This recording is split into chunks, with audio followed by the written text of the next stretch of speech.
यशश्चारुचित्रं धनं मेरुतुल्यम् मनश्चेन्न लग्नं गुरोरङ्घ्रिपद्मे ततः किं ततः किं ततः किं ततः किं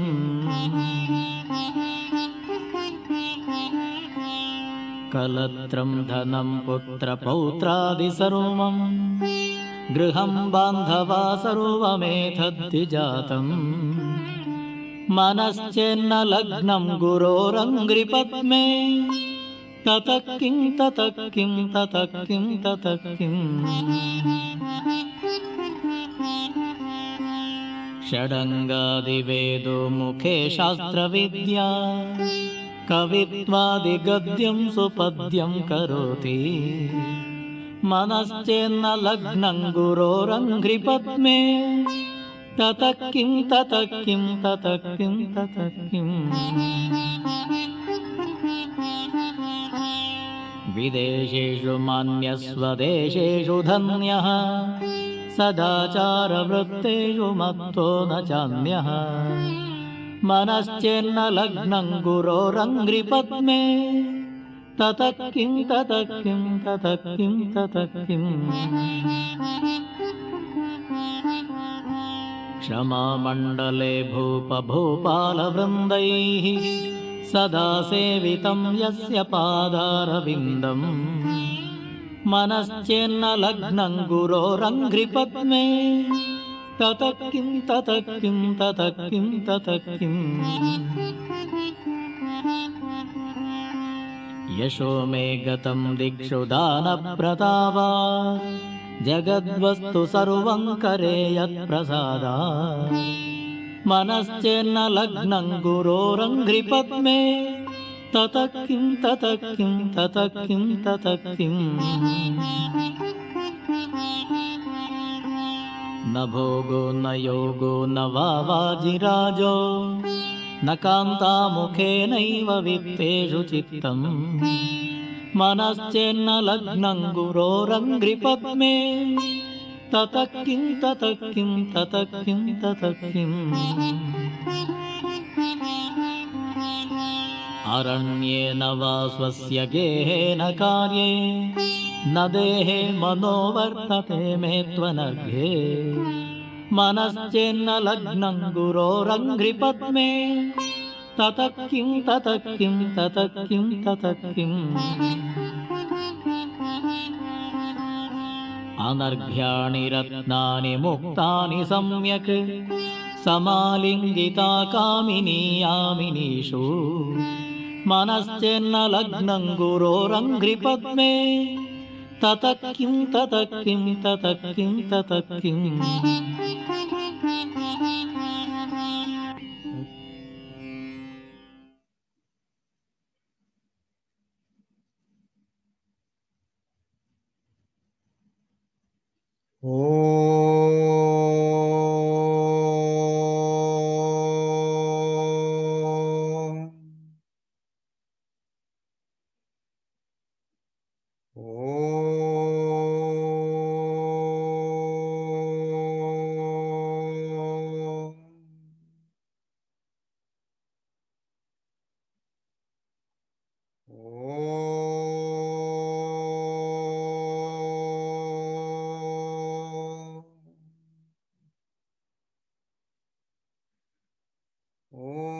श्री गणेशाय नमः।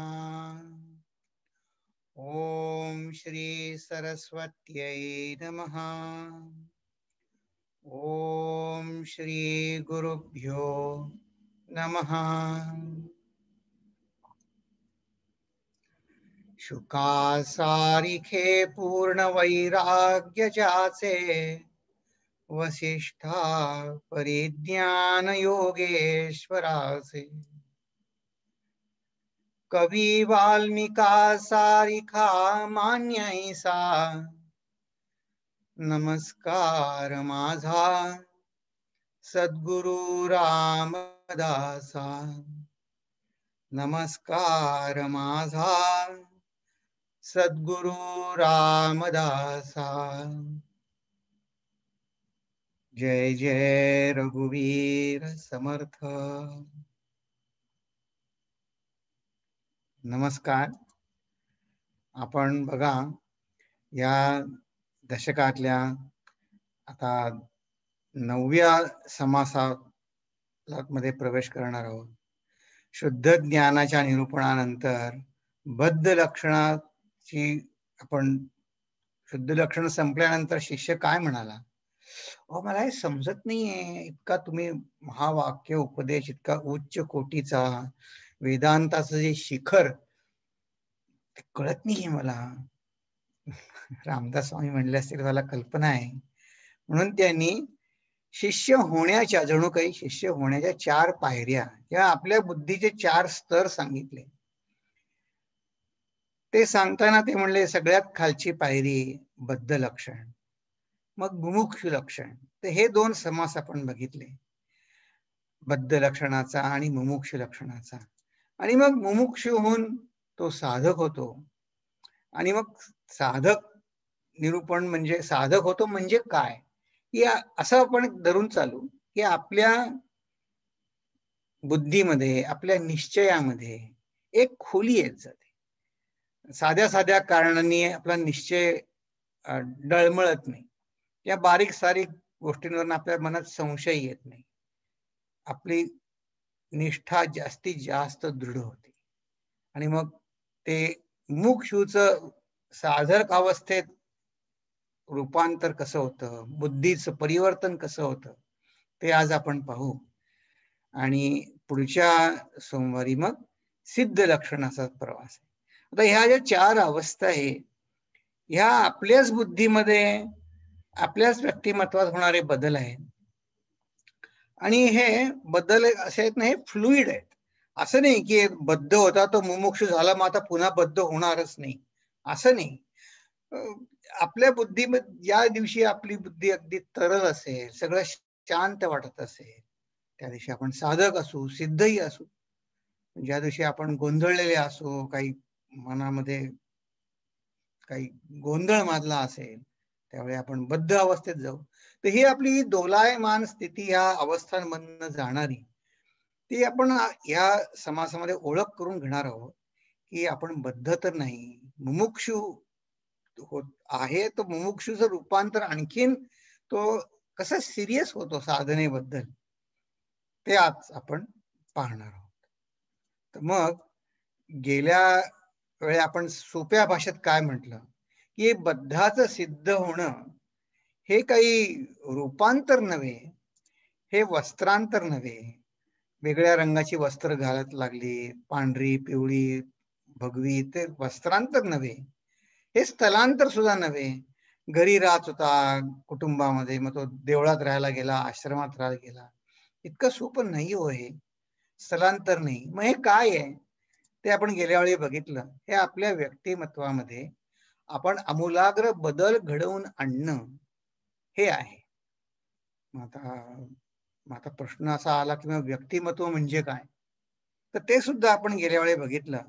की आपण असं बघितलं की आपले विचार, आपल्या भावना आणि आपलं वागणं, वर्तन, याचा एक कोन असतो. पिरॅमिड नाही, कोन. आणि त्याचे स्तर आहेत. सगळ्यात खालचा स्तर आपला अन्न, वस्त्र, निवारा, ह्या गरजा आहेत. सुरक्षिततेची गरज आहे, आपल्याला समाजाची गरज आहे. आणि मग ह्या गरजा भागल्यावर जास्तीत जास्ती उन्नत विचार आपल्या मनात घोळण्यासाठी किंवा ते स्थिरावण्यासाठी या खालच्या गरजा भागणं जरूर आहे. ज्याच्या खालच्या अन्न, वस्त्र, निवाराचीच गरज भागली नाही, त्याला कसं काय हा विचार सोसवेल? नाही सोसवा. पण आपल्यापैकी बरेच जण भगवंताच्या कृपेने आपली गरज भागलेली आहे. तर मग आपण आपल्या विचारांमध्ये अधिकाधिक उन्नत होणं जरूर आहे. किंबहुना संतांचं तर म्हणणं असं आहे की आपल्याला जे खरं सुख, समाधान किंवा आपल्या जीवनामध्ये माधुर्य किंवा होमोजिनियस हॅपीनेस ज्याला आपण म्हणतो, एकपणा, एकाग्र, ते आपल्याला या अध्यात्म विचारानेच लाभणार आहे. ते कसं ते आपण बघू. पण त्याच्याही पेक्षा आपण हे बघू की व्यक्तिमत्व, विचार, भावना, वर्तन ह्याचं परिवर्तन करायचं म्हणजे काय करायचं? तर आपलं बद्ध अवस्थेत असताना कसं असतं, प्रत्येक जण कसा विचार करतो, आपण म्हणतो मटेरियलिस्टिक वर्ल्ड, जे आपण प्रत्येक म्हणतो, कोणी आपल्याला म्हणलं की हे तू असं करा, आपण काय म्हणतो, याचा मला काय उपयोग? पण आता समजा आपण आता अध्यात्म मार्गात लागलो तर त्याचं तर ह्या मला काय उपयोग ही जी आपली भोगवृत्ती आहे, ती भोगवृत्तीचा आता मला काय उपयोग पेक्षा संत म्हणतात आता माझा काय उपयोग, असा जर आपण प्रश्न मनात विचार आले, अशा तऱ्हेचे भावना आपल्या झाल्या आणि अशा तऱ्हेचं वर्तन सुद्धा होऊ लागलं, तर आपलं हळूहळू भोगवृत्तीतून सेवा वृत्तीमध्ये, बद्धापासून मुमुक्षूमध्ये, मुमुक्षूपासून साधकामध्ये असं आपलं रूपांतर होईल. आणि ह्यालाच संत व्यक्तिमत्वामध्ये आमूलाग्र बदल घडून आणणे किंवा मुमुक्षूचा साधक, साधकाचा सिद्ध असं रामदास स्वामींना आपल्याला दाखवायचे. आणि त्याची आज आपण लक्षणं या स्थित्यंतराची बघणार आहोत. तर गेल्या वेळी हा समाज जेव्हा आपण मुमुक्षू लक्षणाचा संपताना रामदास स्वामी काय म्हणाले, की ऐसा प्राणी जो का बद्ध संसारी वर्तता अबद्ध, म्हणजे मला काय उपयोग, याच्यात मला काय उपयोग, तो अबद्ध. पण त्याला म्हणले ह्याच्यात वापरून ह्या संसारात असं सारखं करून गोष्टींचा संग्रह करून त्याला कळलं की अरे ह्यात काही सुख नाही. तयास प्राप्त झाला खेद कालांतरी. कालांतरी म्हणजे नुसतंच काळ लोटल्याने नाही, तर या काळांतरात काय होतं हे बघा, ही फार महत्वाची ओवी आहे. संसार दुःखे दुखवला, त्रिविध तापे पोळला, निरूपणे प्रस्तावला अंतर्यामी. हे आतमध्ये प्रस्तावना जे आहे ना, ही आपल्या वृत्तींबद्दल होत जाणारं स्थित्यंतर आहे. हे आपण गेल्या वेळी मुमुक्षूंच्या लक्षणात बघितलं. आणि हे निरूपणी प्रस्तावला अंतर्यामी ही प्रक्रिया ऍक्सलरेट होणं, आणखी वेगाने चालणं, ही साधकांमध्ये होतं. आणि म्हणून ते या मुमुक्षू लक्षणाचा शेवट करताना रामदास स्वामी म्हणाले, स्वार्थ सांडून प्रपंचाचा हव्यास धरिला परमार्थाचा. आणि तो काय म्हणला आता, अंकित होईन सज्जनाचा म्हणे तो मुमुक्षू. त्याला कळलं की या संसाराच्या नादी लागून लागून काही आता सज्जनांच्या ह्यानी मला अंकित होईन सज्जनाचा तो मुमुक्षू. आणि ऐसा मुमुक्षू जाणीजे संकेत चिन्हे ओळखीजे पुढे श्रोती अवधान दिजे साधक लक्षणी. इथपर्यंत आपण गेल्या वेळी थांबलो. तर ही जे संकेत चिन्ह आहेत ना मुमुक्षू पासून साधक होण्याची, ती या समासाच्या पहिल्या अर्ध्या जवळ 30 ओव्यांमध्ये स्वामीजींनी लक्षणं सांगितली आहेत. ती आता आपण बघू. आणि आता याच्यामध्ये ते बघा काय म्हणतात, त्यांनी सज्जन संगतीमध्ये महत्व दिलंय. आणि त्या सज्जनाच्या संगतीला या साधक तिरुपणात ते म्हणतात, कसं म्हणतात बघा, श्रीराम मागा मुमुक्षाचे लक्षण संकेत केले कथन आता परिसा सावधान साधक तो कैसा. साधक तो कैसा हे सांगणार आहे. आणि या साधकाचं पहिलंच लक्षण काय सांगितलं, अवगुणाचा करुणी त्याग जेणे धरिला संत संग तयासी बोलिजे मग साधक ऐसा. जो संतांसी शरण गेला संतजनी आश्वासिला मग तो साधक बोलिला ग्रंथांतरी. याच्यामध्ये या पहिल्या 3 ओव्यांमध्येच बघा त्यांनी संत संगतीवरती किती भर दिलाय. जेणे धरिला संत संग, जो संतांशी शरण गेला त्याला संतजनी आश्वासिला. त्यांनी असं नाही म्हणलं की आणखीन पैसे मिळून तुम्हाला सुख लाभेल, आणखीन पॉवर मिळून तुम्हाला सुख लाभेल, असं नाही म्हणले. ते म्हणले जो संतांशी शरण गेला. म्हणजे संतांचं काय हो एवढं महत्व. त्यांनी मुमुक्षूची लक्षणे सांगताना सुद्धा संत संगतीवर भर दिला आणि आता साधक होताना संत संगतीवर भर देत आहे. तर संत संगतीवर भर का देत आहे, आणि तो आपल्याला पटण्यासाठी काय व्हायला पाहिजे. तर पहिली गोष्ट, माझ्या मनामध्ये संसाराची अपूर्णता मनोमन पटली पाहिजे. अपूर्णता म्हणजे जसं आपण म्हणतो कोल्याला द्राक्ष आंबट, तसं नाही. तो काय म्हणतो, जगाला नावं नाही ठेवत. तो म्हणतो संसार हे जग आहे ते ठीक आहे, माझं ध्येय चुकलं आहे. चुकलं म्हणजे कसं, की मी जे धन, मान, लौकिक हे मिळवण्यासाठी मी खूप खटाटोप केली आणि मला काही अर्थाने मिळाला सुद्धा, पण मला सुख नाही मिळालं. धन मिळालं पण सुख नाही मिळालं. मान आहे पण सुख नाही. लौकिक सुद्धा आहे पण सुख नाही हो. हे लाभत नाही, हे मनोमन पटलं. मग तो साधक काय, असा मुमुक्षू काय म्हणतो, की किंवा संत संगतीमध्ये त्याला म्हणतात, मग तुझं ध्येय चुकलं असं तू असा विचार करायला का तू हसकच काय करतो. किंवा त्याला स्वतःलाच वाटतं की हो कदाचित माझं ध्येय चुकलं असेल, पण आता ध्येय काय ठेवावं हे कळत नाही. हे ध्येय पटण्यासाठी मग संत संगतीत काय होतं, संत संगतीमध्ये आत्मज्ञानाचे ध्येय निश्चित होण्यास मदत होते. हे केवढा मोठा संत संगतीचा फायदा आहे बघा, की आत्मज्ञानाचा ध्येय निश्चित होण्यास मदत होते. तिथे अत्यंत आपल्यापेक्षा सुद्धा जनलौकिकामध्ये सामान्य असलेली माणसं ही अत्यंत समाधानी, आनंदी दिसतात.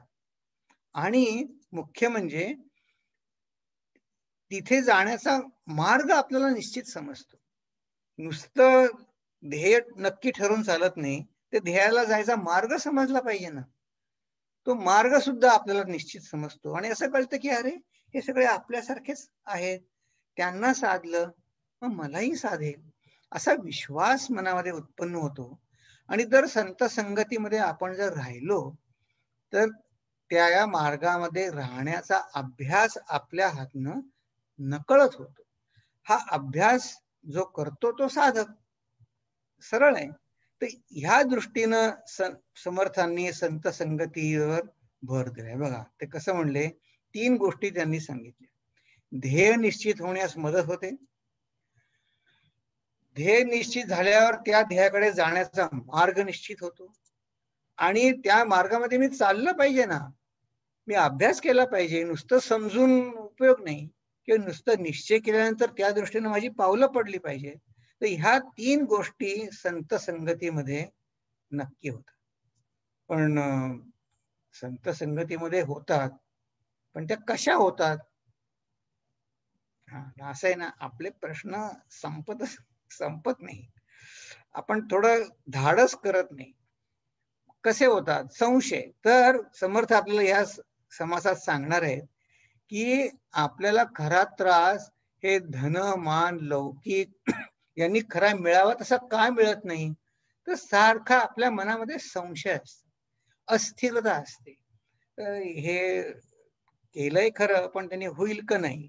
तर संत संगतीमध्ये काय होतं, संतांकडनं आपल्याला कळतं की हा संशय आपल्या मनातनं पहिले संशय जातात.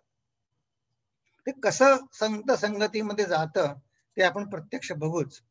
आता समर्थांच्या शब्दात ऐकू, नाना संदेह निवृत्ती व्हावया, क्रियापद पुढच्या ह्याच्यात आहे, नाना संदेह निवृत्ती व्हावया धरी सत्संगती आत्मशास्त्र गुरु प्रचिती ऐक्यतेस आणि.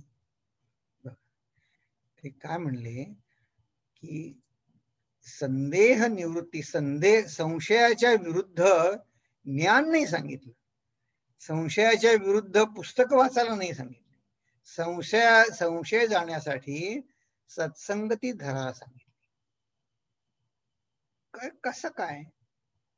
तर आपलं काय झालंय, विज्ञान संस्कृतीनं काय केलं, पहिली गोष्ट आपल्याला संशय आहे, त्यामुळे आपल्याला आत्मप्रचिती म्हणजे स्वप्रयत्नाने मी काही मिळवे हा भरोसा राहिला नाही. कशासाठी? स्वप्रयत्नाने पैसे मिळवे, स्वप्रयत्नाने लौकिकातल्या गोष्टी मिळवे, पण स्वप्रयत्नाने मला सुख मिळेल हे कळत नाही. कारण माझ्या हातामध्ये जेवढं काही होतं ते माझं करून झालं तरी मला सुख नाही लाभत आहे. बर, पण मग या विज्ञान संस्कृतीनं काय केलं, माझा शास्त्र म्हणजे वेदांत उपनिषदावरती माझा, श्रुतीवरती माझा विश्वास नाही. आपण एका संतांनी खूप छान सांगितलं, ते काय म्हणाले, तुम्ही म्हणाले ह्या इंद्रियांच्या द्वारे जे ज्ञान होतं त्याच्यावर भर देऊन तेच तेवढं खरं असं धरून ह्या आपला फार तोटा झालाय. आणि त्यांच्या शब्दात सांगायचं म्हणजे ते म्हणाले, तुम्ही प्रत्यक्षाने, प्रत्यक्ष म्हणजे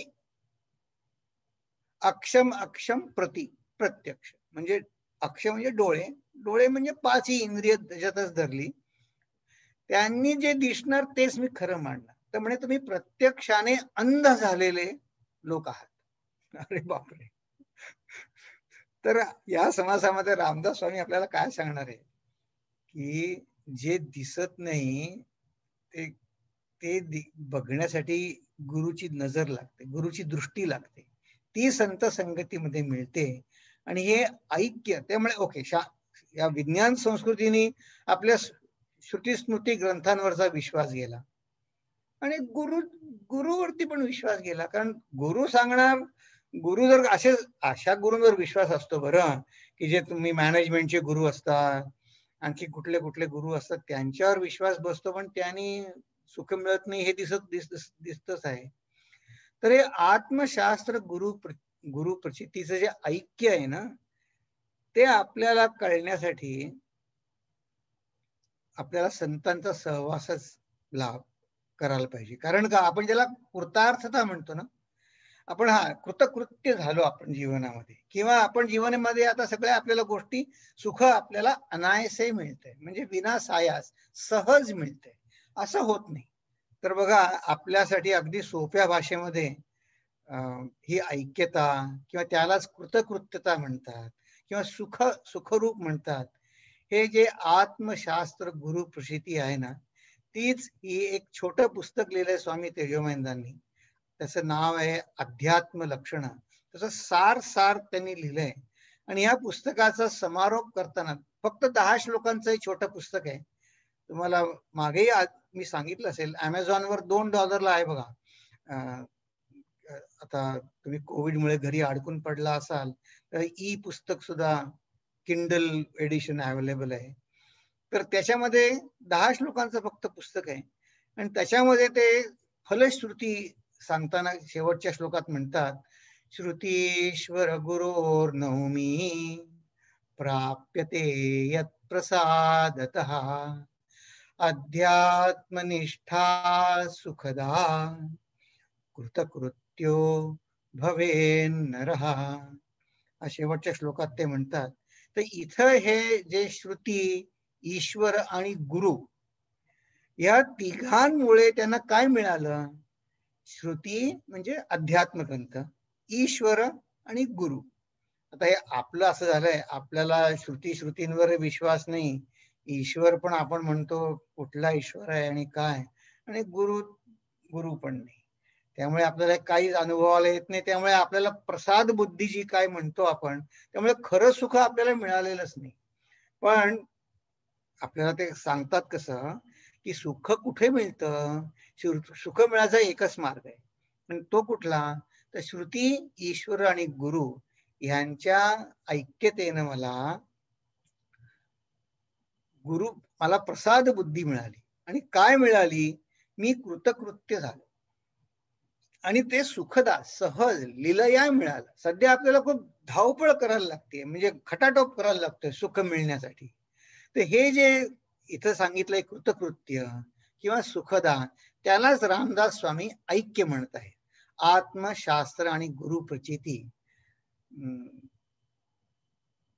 हे ऐक्य ते सांगत आहे. तर या दृष्टीनं आपण या समासाची विभागणी बघू. तर आज आपण हा जो समास आहे ना, तो थोड्या वेगळ्या तऱ्हेनं बघणार आहोत. का? कारण सांगतो, आधी आपण विभागणी बघू, की मुमुक्षु ते साधक हे परिवर्तन घडण्यासाठी काय करायला लागतं. त्यांनी त्यांची लक्षणं ही आता 7 ते 31 ओव्यांपर्यंत त्यांनी लक्षणं सांगितली. मग ते लक्षणं कशी आहेत?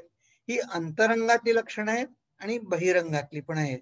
आणि त्याही पेक्षा मुख्य म्हणजे या लक्षणांना पूरक सपोर्टिव्ह असं त्यांनी अध्यात्मशास्त्रातले सिद्धांत सुद्धा सांगितलेले आहे. आता इथे सिद्धांत नुसते सूत्र रूपात सांगितले आहेत आणि त्याचं विवरण त्यांनी पुढच्या दशकांमध्ये केलेलं आहे. 10व्या दशकामध्ये 11व्या दशकामध्ये केलेलं आहे. पण त्यांनी ही लक्षणं सुरुवातीला सांगितली आणि ह्या समासामध्ये ही लक्षणं आणि त्यांचा सिद्धांत हे याचं विवरण सांगण्याच्या ऐवजी त्यांनी आपल्याला या लक्षणांची आणि त्यांच्या महतीचा विश्वास पटावा म्हणून ह्या पुढच्या समासात हे अंतरंगातले बदल 18 ते 15 दिले आणि त्यानंतर हे बहिरंगातले बदलायचं आणि त्या प्रक्रियेमागे अध्यात्मशास्त्र हे दिलेत. आणि ह्या नंतरच्या ओव्या आहेत ना, मला एक गंमत वाटली हे जेव्हा मला असं मनात विचार आला की ही जी अंतरंग क्रांती घडते हे पराक्रमाचा जणू काय पोवाडा आहे. पोवाडा शब्द तुम्हाला माहिती आहे ना, जुना काव्य प्रकार आहे हा, की वीर मर्दांचे वीरश्रीचे पोवाडे म्हणजे त्याची गुणगान गायचे आणि फार असं वीर रस संचारणारे असं ते काव्य आहे. तर असं पोवाडे जणू काही असे आहेत. असे ह्या पुढच्या 20 ओव्या या रामदास स्वामींच्या आहेत. आणि त्यानंतर त्यांनी समारोप आणि शिष्याने एक शंका पण विचारली आहे त्याच्यावर ते उत्तर देतात. तर ह्या ज्या ओव्या आहेत ना, मी म्हटलं यावेळी याच्यात आपण ह्या अभ्यास वर्गात समाज जरा वेगळ्या तऱ्हेने बघणार आहोत. तर ह्या ज्या ओव्या आहेत ना, तर या फार गूढ अर्थाच्या आहेत, म्हणजे इंडिकेटर आहे. आणि त्याच्यामध्ये जशी सगळ्या उपनिषदांमध्ये एकच सांगितलेलं आहे ब्रह्म आत्म ऐक्य, तसं वरकरणी ह्यात रिपिटेशन आहे. पण ते वेगवेगळ्या थोडासा अप्रोच त्यांनी वेगळा घेतलाय. तर आपण काय करू, फक्त आपण एक प्रतिकात्मक फक्त ह्या ओव्या बघू, कारण ह्या ओव्या अशा आहेत ना, ह्या मनन करण्यासारख्या, त्याच्यावर चिंतन करण्यासारख्या ओव्या आहेत. त्या नुसत्या वाचायच्या ओव्या नाहीये आणि एक एक दोन दोन ओव्यावर चिंतन करावं, सावकाश वाचाव्या अशा आहेत. तर त्याची आता आपण फक्त तोंड ओळख या समासात आपण करू. चला आता आपण बघू. देह बुद्धी विवेके वारी. आता बघा साधक कोण आहे त्याचं लक्षण सांगतायत. तो काय करतो साधक होण्यासाठी, मुमुक्षु ते साधक रूप होताना, ग्रॅज्युएट आपण असं म्हणू होताना तो काय काय होतो. देह बुद्धी विवेके वारी आत्मबुद्धी सदृढ धरी श्रवण मनन केलेची करी या नाव साधक. आता या दासबोधामध्ये समर्थांनी केलेची करी हे जे क्रियापद आहे ना, हे वारंवार आपल्याला दिसेल त्यांनी हे अभ्यास या अर्थाने वापरलंय. म्हणजे श्रवण मनन केलेची करावे म्हणजे पुन्हा पुन्हा पुन्हा पुन्हा त्याच्यावर एक सारखं चिंतन करत राहावं, या अर्थाने त्यांनी हा केलेची करी श्रवण मनन जे पुन्हा पुन्हा तेच त्याच्यावर खोल विचार करतो या नाव साधक. विसंचुनी दृश्य भान दृढधरी आत्मज्ञान विचारे राखे समाधान या नाव साधक. आणि या कसं म्हणले ते लावी ऐक्यतेची समाधी या नाव साधक. तर हे विसंचुनी दृश्यभान म्हणजे काय की हे दृश्याचा जो पसारा आहे त्याच्यावर अवलंबून न राहता किंवा त्या केवळ तिथंच न पाहता तो त्याच्या पलीकडे जाऊन आत्मज्ञान काय आहे, ह्याचं गुपित काय आहे हे तो शोधतो आणि या विचारांनी तो स्वतःचं समाधान राखतो. या नाव साधक. आधी आपण हे फक्त बघू आणि मग आपण उदाहरण पण बघू. तर त्यांनी हे जे शब्द वापरले ना, ऐक्यतेची समाधी, फार बघा आपल्या याच्यामध्ये समाधी आपण कसं म्हणतो की हा योगशास्त्रातला शब्द आहे समाधी. पण बघा रामदास स्वामी अगदी लिलया हा शब्द आपल्या प्रयत्नांसाठी वापरतात. ते म्हणतात ऐक्यतेची समाधी. म्हणजे काय, आजूबाजूला जे आपण मगाशी एक काय विधान केलं की मला संसारामध्ये सुख लाभत नाही म्हणजे संसाराला जगाला नावं ठेवायची असं नाही. संसार जो आहे तो तसाच आहे. माझं ध्येय चुकलं आणि त्याला त्यांनी उदाहरण काय दिलं, त्याला त्यांनी शब्द काय वापरला, असं जो म्हणतो लावी ऐक्यतेची समाधी या नाव साधक. म्हणजे काय, आता आपण ह्याच्यावर विचार करू की ऐक्यतेची समाधी म्हणजे काय. कारण समाधी शब्द आपण म्हणू की समाधी शब्दाचे प्रत्येकाची अंडरस्टँडिंग वेगवेगळी आहे. तर मला आठवलं खूप वर्षांपूर्वी मी पहिल्यांदा जेव्हा गोंदवल्याला, म्हणजे साधक मित्र होते खूप, ते माझ्यापेक्षा मोठे होते वयाने, त्यांच्या बरोबर मी गेलो. तर आता भारतात तुम्ही बघितलं असेल खूप वर्ष आता ती रेल्वेने काय बसची, लाल बसने प्रवास करायचा. तर त्या ट्रिपला काय झालं, मुंबईहून आता गोंदवल्याला जायला 7-8 तास लागायचे. तर तो ड्रायव्हर, हे मी ऐक्यतेची समाधी सांगतोय, गोष्टीमध्ये हरवून जायचं नाही, की आपल्या मनात जे हे आहे की समाधी म्हणजे कोणतरी योगी त्याची समाधी, तसं नाही. ही आपल्याला आजूबाजूचा दुनियेमध्ये, जगामध्ये वावरताना आपला समाधी टिकली पाहिजे, ती समाधी आपल्याला पाहिजे. गुहेमध्ये लागून राहणारी समाधी लागत असेलही, पण ती मी गृहस्थ आहे, मी संसारात, मला ती काय उपयोगाची, मला चालता बोलता संसारात राहतानाची समाधी पाहिजे. तर ते मी उदाहरण सांगतोय. तर त्या काकांबरोबर मी गेलो. तरी बस ना काय झालं, त्या एसटीचा ड्रायव्हर काहीतरी नवीन असेल, त्याला रस्ता माहित नव्हता. तर तो आता लाल बस, एसटी महामंडळाची बस, तर प्रत्येक गावामध्ये हायवे सोडून जाते. तर तो काय झाला, तो रस्ता चुकला कुठे, सुरुवातीलाच कुठेतरी पनवेल जवळ का कुठेतरी, आणि तो गावात शिरला, पनवेल गावात शिरला त्या एसटी स्टँडला न जाता. आणि गावातले रस्ते इतके चिंचोळे का अहो ती बस जाईना. आणि ते लोक त्या गावातले ते त्यांना म्हटलं, हा इथे कसा, ही बस कशी एवढ्या छोट्या रस्त्याने आणली. ते त्याला सहकार्य करायच्या ऐवजी ते चिडले त्याच्यावर. तो बाजाराचा दिवस होता आणि ह्या सर्व तो भांबावून गेला ड्रायव्हर तो. आणि आता इतकं लांब जायचं, तर मला वाटलं काय कसा ड्रायव्हर, मी इतका चिडचिडलो होतो बसून. पण आणि बराच वेळ गेला. मग ते त्या गडबडीमध्ये त्या ड्रायव्हरचा कुठेतरी त्या भाजीवाल्यांना धक्का लागला, मग त्यांचं भांडण झालं. मग त्यात अर्धा पाऊण तास ते निस्तरण्यात गेला. अशी बराच गोंधळ चालू होता. आणि मला वाटत होतं असा कसा ड्रायव्हर आहे, असं कसं. तर ते मी बाजूला होते, ते काकांबरोबर मी चाललो होतो, ते शांतपणे आपलं ते पुस्तक वाचत होते. आणि असं आहे ना, असं वाटतं की बाजूचा मनुष्य, मला एक चडफड लागली, ते बरोबर नाही पण ते आहे. बाकीचे लोकही भांडत होते, त्यातलाच मी आहे. पण दुसरं जर आपल्या शेजारी, विशेषतः मित्र, तोही जर चिडला नसेल, तर आपल्याला आणखी राग येतो की मला एवढी चीड वाटते हा का चिड. तो शांत बघून आपल्याला आणखीन चिडचिडायला होतं. तर शेवटी त्या काकांनी माझ्याकडे दुर्लक्ष केलं, कळत होतं तर माझ्याकडे दुर्लक्ष करताय. तेवढे ते मला म्हणले, माझ्याकडे वळून म्हणले, अरविंद तुला काही प्रॉब्लेम आहे का तुला. इतके शांतपणे ते मला म्हणले. मी ऐक्यतेची समाधी सांगतोय तेव्हा मला कळलं, अरे बापरे, हे वेगळंच काहीतरी प्रकरण आहे. ते मला काय म्हणले की तू जे आता तुझ्या मनामध्ये उलथापालथ प्रक्षुब्ध झालायस, तू ह्या तुझ्या हातात काय आहे, काय आहे का तुझ्या हातात. तुला रस्ता माहितीये. आता हे मी कठोरपणे सांगतो, ते अगदी मृदूपणे मला म्हणले, तुला रस्ता माहित नाही. हे बघ म्हणे, आपल्याला रस्ता माहित नाही, तुला गाडी चालवता येत नाही, मला गाडी एसटी चालवता येत नाही.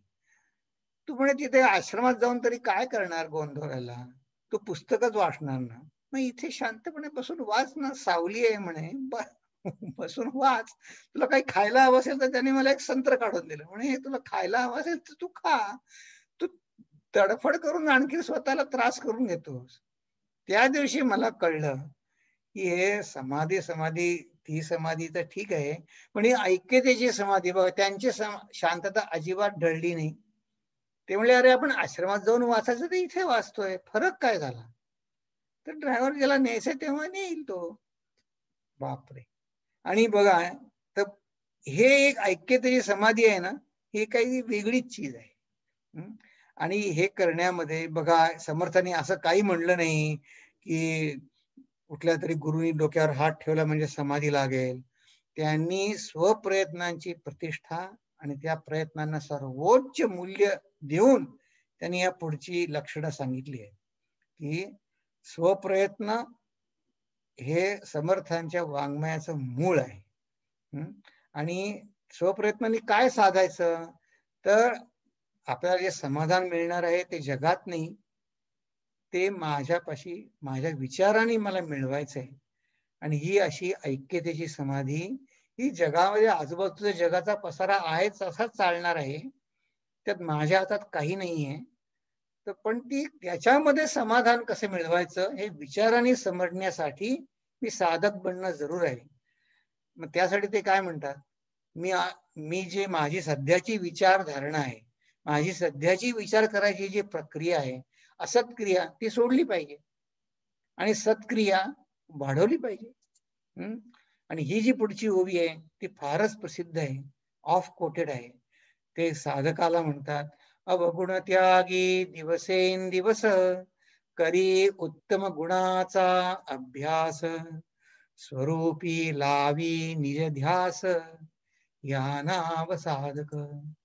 दृढ निश्चयाचे निबळे दृश्य असताच नाडळे, सदा स्वरूपी मिसळे या नाव साधक. की समोर निश्चयाने समोर दृश्य आहे पण त्याच्यामध्ये जो अडकत नाही.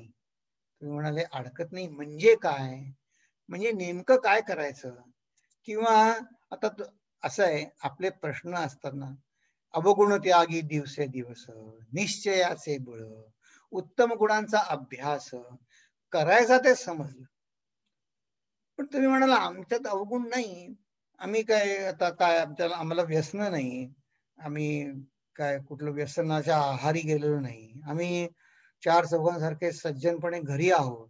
मग आणखीन उत्तम गुणांचा अभ्यास करायचा म्हणजे काय करायचं, निश्चयाचे बळ करायचं म्हणजे काय करायचं, म्हणजेच नेमकं अवगुण त्यागायचं म्हणजे नेमकं करायचं काय. तर अवगुण त्यागायचं म्हणजे असं, किंवा संत संगतीमध्ये मला पहिली गोष्ट मला संत संगत आवडत का नाही, आणि मग संत संगतीमध्ये जाऊन ते सत्य, हे आता संत संगतीमधलेच ओव्या आहेत, लक्षणं आहेत. कारण रामदास स्वामींनी सुरुवातच कशी केली या समासाची, की तो संत संगतीमध्ये आला आणि संत संगतीमध्ये ते त्याला सांगतात अवगुण त्यागी दिवसेंदिवस. तर आता बघा आपण करू विचार, कारण त्यांनी काय सांगितलं, विचारे राखे समाधान. तर अवगुण नेमकं त्यागायचं म्हणजे मला बाहेरची व्यसनं नाही ते नसलीच पाहिजे, पण मी सध्या काय आहे, माझ्या जी विचाराची पद्धत आहे ना त्या पद्धतीनं मला दुःख होत आहे. आणि मी काय करतो, मी संत संगतीमध्ये आश्रमात जातो सुद्धा, संत संघात बसतो, पण माझी विचारांची ती दृष्टी घेऊन बसतो.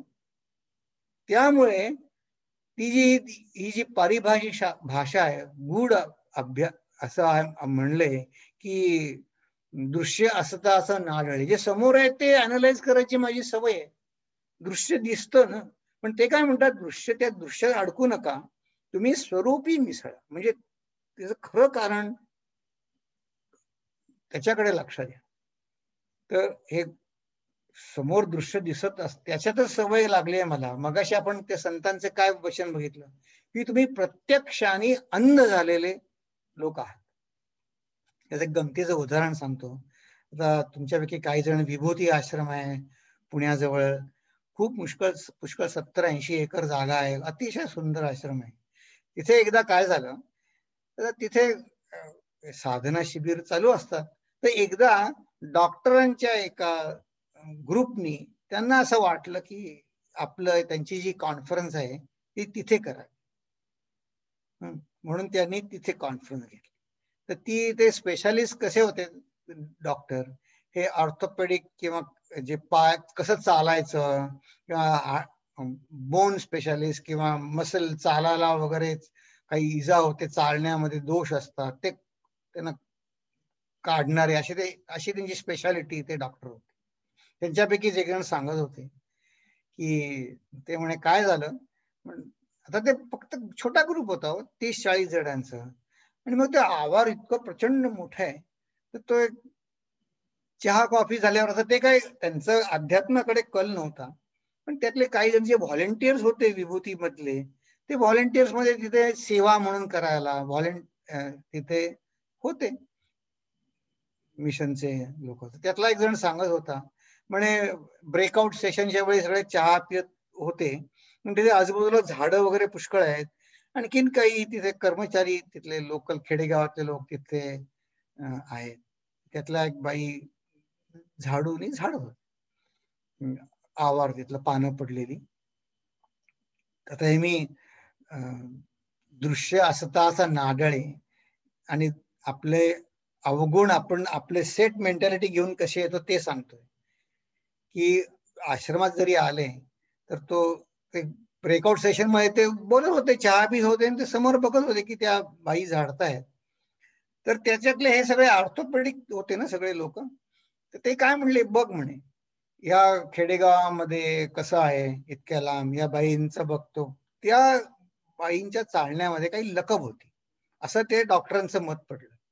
मग एक जण म्हणला, नाही म्हणे तिचा तो एक हाड असा असेल, तिची टाच झिजली आहे, तिला अॅकिलिस टेंडन आहे का, अशी चाल म्हणून त्याच्यात दोष आहे तिच्या चालण्यामध्ये, काय कारण असावं, अशी त्यांच्यात एकमेकांमध्ये उगीतच स्पर्धा, किंवा कोणाचा अनालिसिस बरोबर आहे की समोर मनुष्य आहे तो नीट चालत नाहीये, तर त्याच्यात गुडघे तसे दुखतायत का, टासा दुखतायत का, काय, ते त्यांच्या डॉक्टरीच्या पेशातनं ते विचार करत होते. तर त्यातला एक जण म्हटलं, आपण त्या बाईंना बोलवू, त्यांना विचारू. ठीक आहे म्हणले. त्यांनी बोलावलं, तो व्हॉलेंटियर होता त्याला विचारलं, आम्हाला त्या बाईशी बोलायचे. तर ते ओळखीचे होते, त्यांनी बोलावले. त्या आल्या बाई, त्यांना विचारलं, तुमचा उजवा पाय दुखतोय का? त्या खेडेगावच्या बाई, नाही हो म्हणले. म्हणे टाच दुखते का? नाही हो म्हणले. मग म्हणे तुम्ही असं का चालताय? माझ्या चपलेचा अंगठा निघालाय म्हणून चालते अशी. तिच्या चपलेचा अंगठा निघाला होता म्हणून ती तसं चालत होती, जपून जरा. तर मला हे सांगायचं की मी जिथे जातो तिथे मी माझ्या दृष्टिकोनातून विचार करतो. ते म्हणतात खरं कारण वेगळंच असतं. आता हे दृश्यामधलं जर हे उदाहरण आहे, तर आपल्याला सुख लावायचं, विचाराने समाधान कसं करायचं, ही ऐक्यतेची समाधी कशी लावायची, हे मला गुरुचरणी लीन झाल्याशिवाय किंवा माझी सध्याची विचार करायची शृंखला तोडल्याशिवाय मला जमेल का? नाही जमणार. बघा त्या बाईच्या साधी ते पायाचं चप्पल मोडली होती, आणि हे MD PhD झालेले सगळे डॉक्टरांची काय चर्चा चालू होती, तिचा हाडामध्ये हा दोष आहे का, टाचेमध्ये हा दोष आहे. ती म्हणली चप्पल मोडले, अंगठा निघालाय म्हणले साहेब चपलेचा. तर बघा हे हे हे हा अवगुण मला टाळायचा आहे. तर मग म्हणून हे आता अंतरंग बदलायला पाहिजे ते कळलं, पण या अंतरंग बदलण्याच्या प्रक्रियेमागचं अध्यात्मशास्त्र काय आहे ते आता बघू. मग ते सांगताना ते काय म्हणतात, जे साधू जाता साधवेना, जे लक्षू जाता लक्षवेना, तेची अनुभवे आणि मना, या नाव साधक. म्हणजे आपल्याला कळत नाही. आता बघा, लक्षू जाता लक्षवेना, अगदी ह्याच अर्थाचा मनाच्या श्लोकामध्ये रामदास स्वामींचा एक श्लोक आहे, जया चक्षुने लक्षिता लक्षवेना, भवा भक्षिता रक्षिता रक्षवेना. त्यांनी भगवंताचं वर्णन करताना श्लोक सांगितलाय, जे मनाच्या श्लोकात सांगितलं तेच इथे सांगतात की जे लक्षू जाता लक्षवेना, साधू जाता साधवेना, ते जे अनुभवे आणि मना, पण ते मनाने दृढ धरतो, त्याच्यावर तो अनुसंधान करतो गुरुच्या वाक्यावरती, खरं मान, त्या नाव साधक. जेथे मनची मावळे, जेथे तर्कची पांगुळे, ते जी अनुभवा आणि बळे, या नाव साधक. आता बघा, या ओव्या मगाशी सांगितलं ना, फार गूढ आहे. तर तेथे मनची मावळे म्हणजे काय, किंवा तर्क पांगुळा पडतो, म्हणजे या तर्काला पटत नाही ही गोष्ट. त्याचं एक सुंदर आपण उदाहरण बघू, म्हणजे त्यांनी आपल्याला कळेल, मग आपण पुढे जाऊ. विनोबा भावे त्यांचं उदाहरण आपण गेल्या 2-3 आठवड्यापूर्वी बघितलं होतं. तर त्यांनी त्यांच्या आठवणीत लिहिलंय की ते जेव्हा 8 वर्षाचे होते, वाईला एक शंकराचं देऊळ त्यांच्या आजोबांनी बांधलं होतं, विनोबा भावेंच्या. तर तिथे त्यांच्या आई शंकराचं अनुष्ठान करायच्या.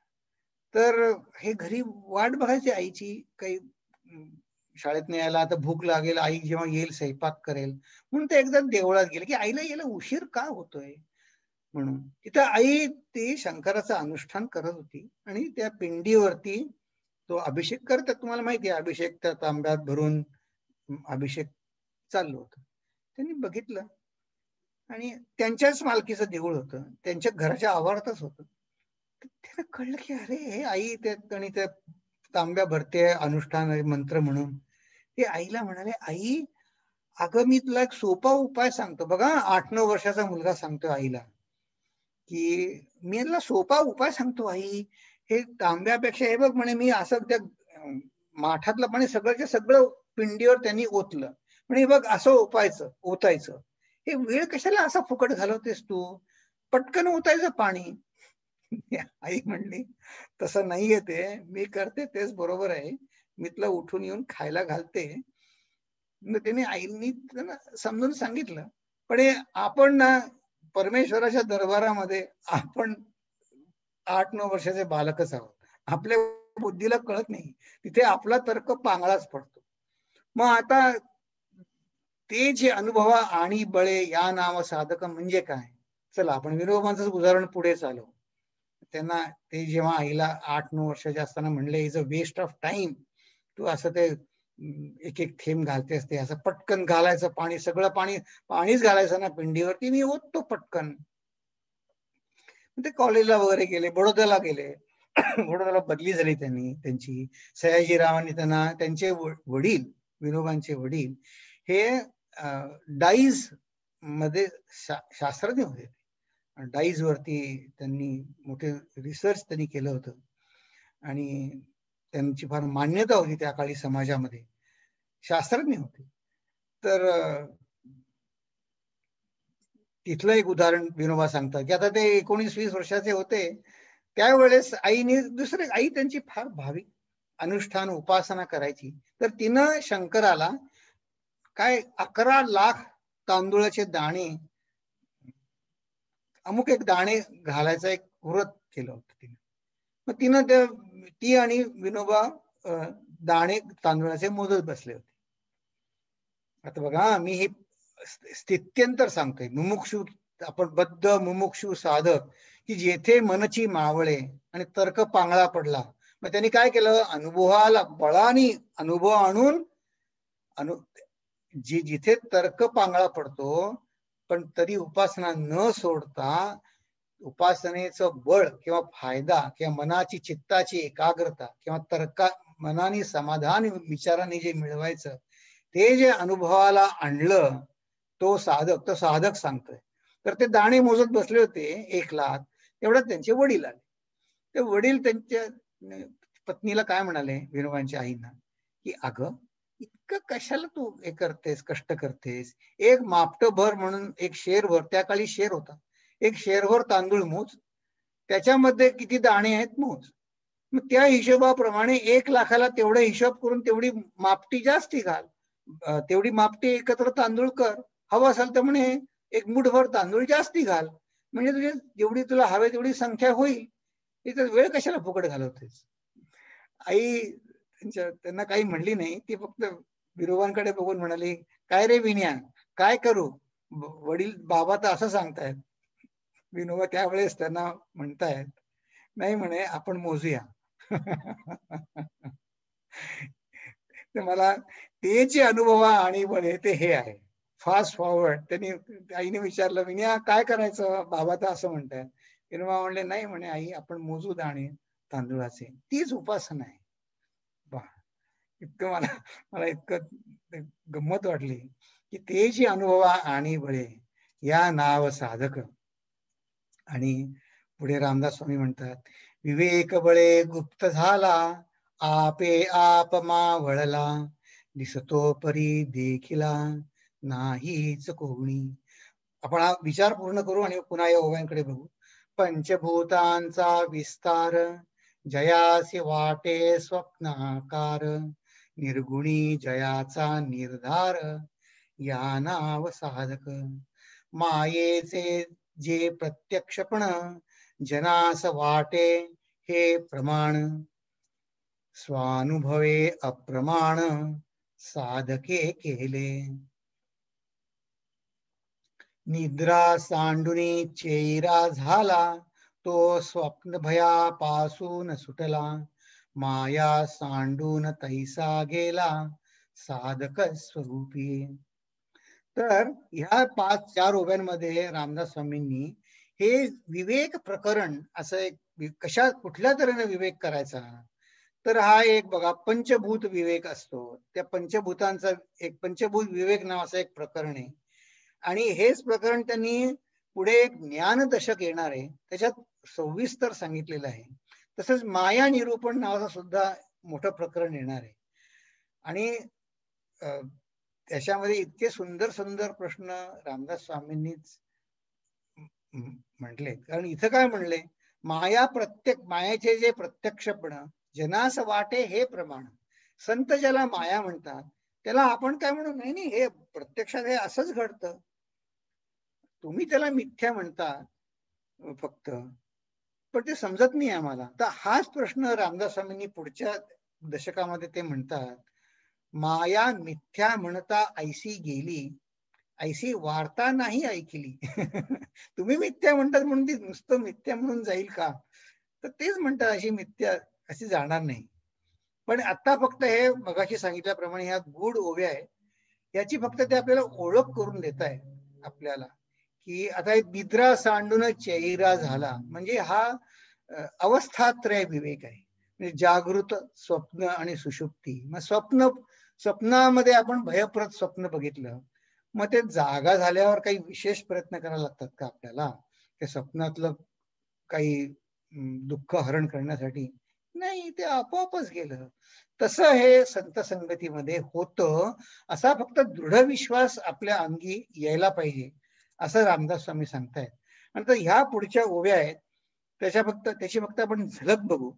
कारण ह्या ओव्याची तुम्ही नुसती जी क्रियापद जरी बघितलीत ना, तरी अशा वीरश्रीच्या या ओव्या आहेत की ते म्हणतात बघा, ही नुसती आपली क्रियापद जरी बघितलीत, परमार्थास माजविले म्हणजे त्याचा अतिरेक केला, किंवा पायी धरून आपटला संदेह शत्रू. आपण मगाशी बघितलं की आपल्या मनातली जी खळबळ आहे, अशांतता आहे, ते संशयामुळे आहे, त्याला संदेह म्हणतात. तर त्यांनी काय म्हणले, हा संदेह म्हणे पायी धरून आपटा, किंवा मनामध्ये जे असं करू का असं करू असे जे विकल्प येतात त्याचा वध करा. अरे बाप. किंवा आपल्याला कुठल्या गोष्टीची अत्यंतिक नावड आहे, द्वेष म्हणतो त्याला, तुम्ही म्हणे त्याला हद्दपार करा, त्या द्वेष केला देशोधडी. आणि भगवंत नाहीच, किंवा ही बौद्ध दर्शनावर टीका आहे, अभाव. ते म्हणले अभावाची घेतली नरडी. आणि हे जे तर्क कुतर्क जे कोणी चालवतं त्याला म्हणतात धाके उदर तडाडी कुतर्काचे. म्हणजे ही सगळी जी क्रियापद आहेत ना, ही इतकी भेदक आहे की या विकल्पाचा वध केला, अनुभवाची घेतली नरडी. अरे बापरे, ही नुसती क्रियापद आपण ऐकली तर आपण काय म्हणू, हे पोवाडा म्हणून ऐकायला ठीक आहे, पण समजणं आणि स्वीकृती यामध्ये फरक आहे की नाही.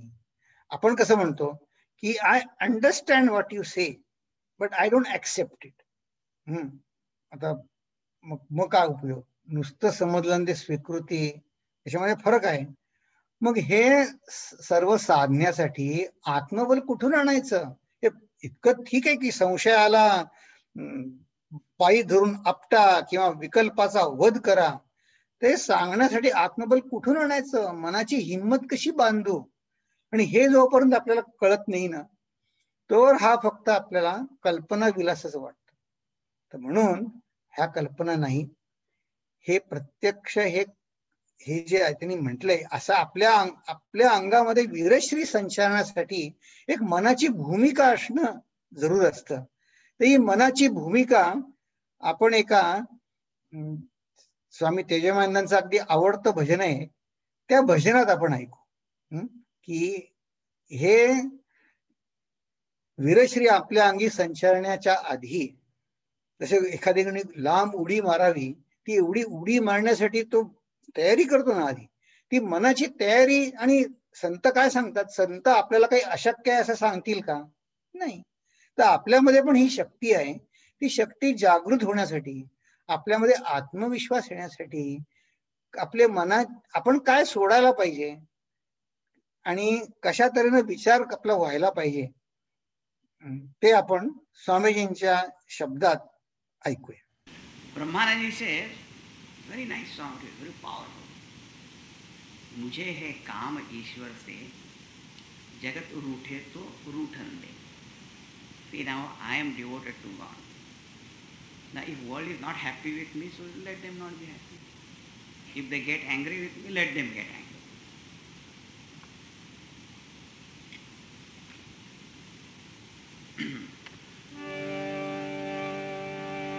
मुझे है काम ईश्वर से, जगत रूठे तो रूठन दे. मुझे है काम ईश्वर से, जगत रूठे तो रूठन दे.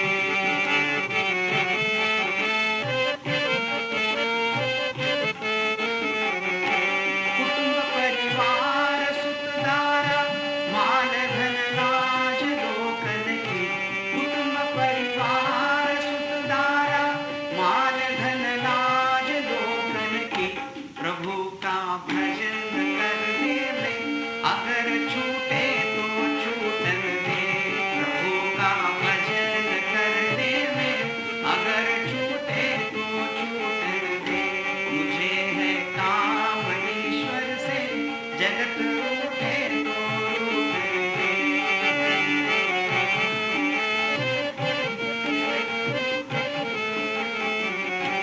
बैठ संगत में संतन की, करूं कल्याण मैं अपना. बैठ संगत में संतन की, करूं कल्याण मैं अपना. लोग दुनिया के मोह में अगर लूटे तो लूटन दे. लोग दुनिया के मोह में मौज लूटे तो लूटन दे. मुझे है काम ईश्वर से, जगत रूठे तो रूठन दे.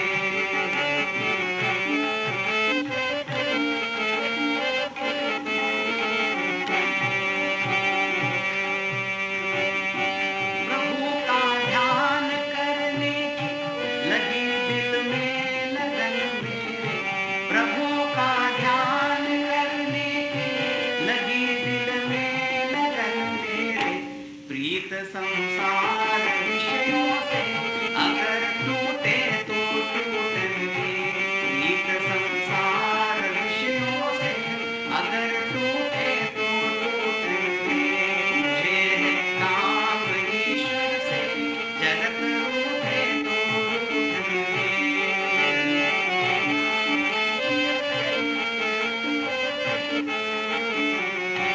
धरी सिर पाप की मटकी, मेरे गुरुदेव ने झटकी. धरी सिर पाप की मटकी, मेरे गुरुदेव ने झटकी. ओ ब्रह्मानंद ने पटकी, अगर फूटे तो फूटन दे.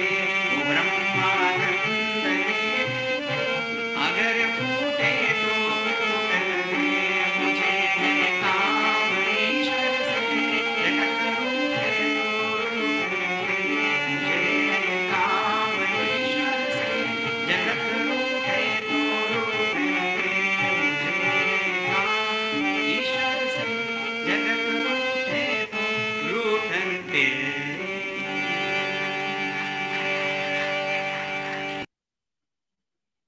आता बघा, आपल्याला आपण हे सोडायला तयार आहोत का, की